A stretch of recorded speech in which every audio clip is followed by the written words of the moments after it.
Isso, a eleição do Trump pode beneficiá-lo do ponto de vista político e jurídico? Político, sim. Jurídico, eu tenho dúvidas. Porque eles não vão mudar. O Supremo, não acredito que altere o procedimento jurídico. Não acredito nisso. Político, sim. E isso pode influenciar.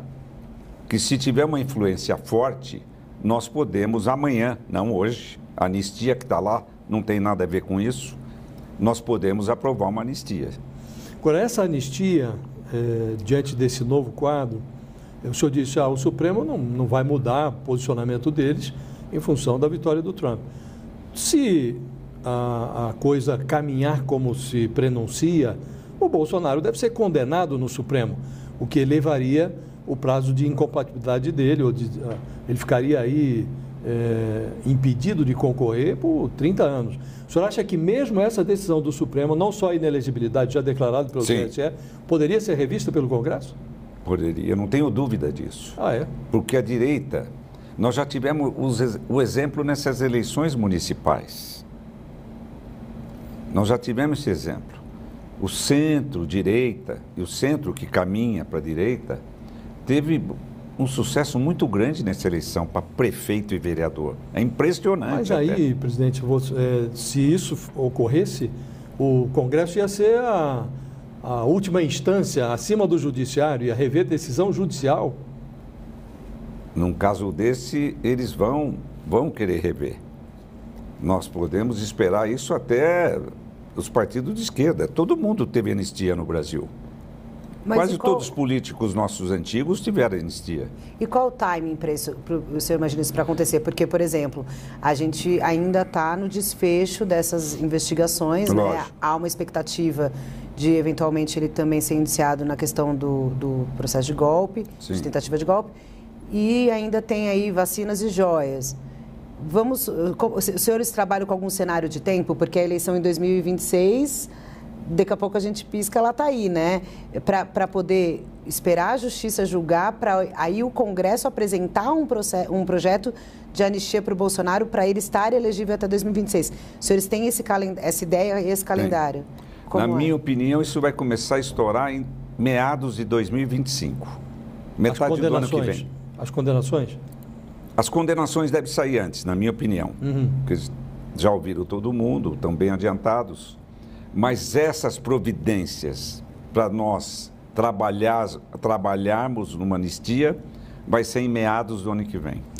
E aí, presidente, já aproveitando, a gente sai de uma eleição em outra, indo um pouquinho para a eleição do Congresso, né? A gente tem aí na Câmara um candidato, que é o Hugo Motta, do Republicanos, construindo um consenso para assumir o lugar do Arthur Lira.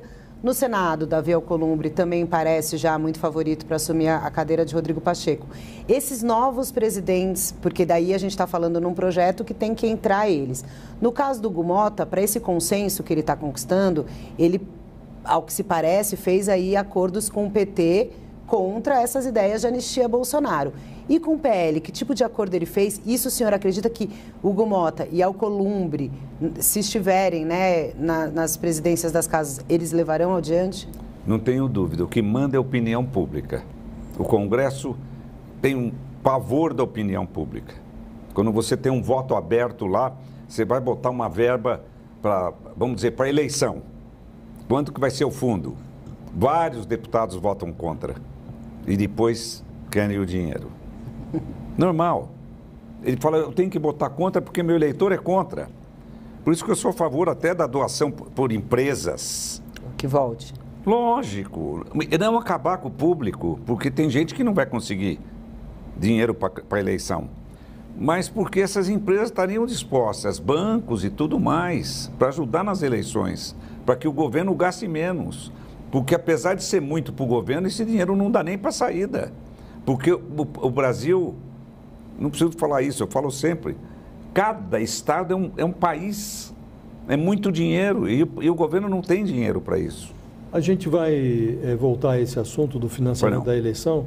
Eu queria esgotar a questão da anistia. Eu vi declarações suas no sentido que o senhor ia se reunir com o Arthur Lira para ver se chegava a algum tipo de consenso com ele.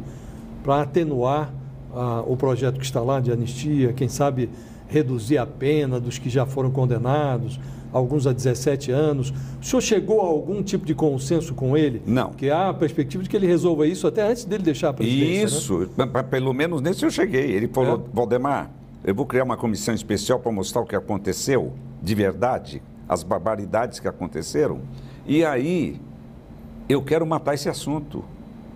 O assunto da anistia. E daí começaram a misturar.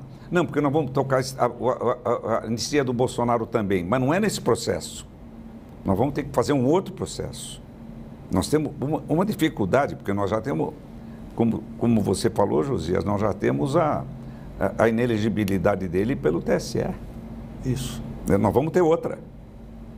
Então, nós vamos ter que ver o que fazer, como proceder, e eu acredito que a gente resolva isso até meados do ano que vem. Agora, o Bolsonaro não entra nessa agora, nem a inelegibilidade. Não entra nessa. Disso. Não, essa é só para o 8 de janeiro, para as penas. Agora, no caso do 8 de janeiro, nem todos foram condenados ainda, né? Tem aí alguma coisa como 200 condenados e tal, uma loucura. E o pior é isso. Mas como anistiar quem não foi condenado ainda? Mas tem que soltar. Não, eles vão pôr, eles vão colocar. E, na minha opinião, tem que se entender com o Supremo. Para a gente ter uma solução que possa atender a todos. Que não judicialize ainda mais. Como? E que não judicialize ainda mais, porque se o Congresso aprovar a anistia, há a possibilidade de alguém ir ao Supremo contra essa anistia. Sim.